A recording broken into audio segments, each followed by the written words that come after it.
A lot of parents come to me and they want to know, how do I get my kid to behave?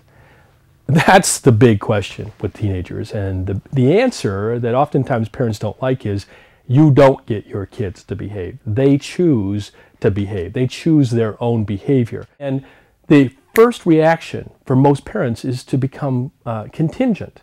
It's to say, you live under my roof, you drive my car, I pay for your cell phone, so if you don't behave the way I want you to behave, I'm going to begin to punish you. That's a mistake. It sounds like the right thing to do, but it's a mistake. Because what you're doing is you're perpetuating a contingent relationship, and you're actually encouraging duplicity.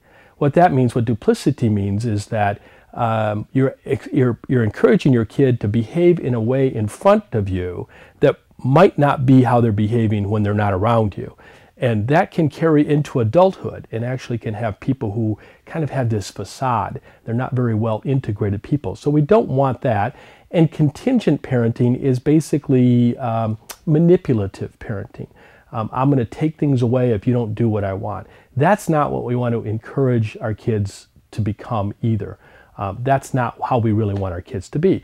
So what I suggest to parents is that they consider that really as your teen grows older and moves toward adulthood, they have to develop a cooperative relationship with their teen. Now that's what we all have. Adults have cooperative relationships. I don't have a contingent relationship with my neighbors or even with the people I work with necessarily.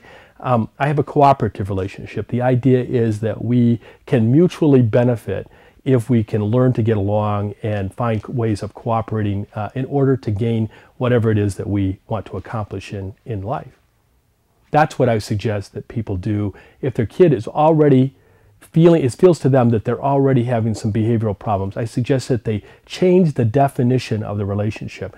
I actually encourage parents to sit down with their kids and explain that, you know, I used to be able to threaten you or to manipulate you or to control you. I realize I'm not doing that anymore. The truth of the matter is that as you grow older, we have to have a cooperative relationship. You have to want to interact with me, and I have to want to interact with you. After the age of 18, the law says we don't have to do, neither one of us have to do that. So we better be moving toward a more cooperative relationship now if we hope that after 18 we still want to be engaged with one another.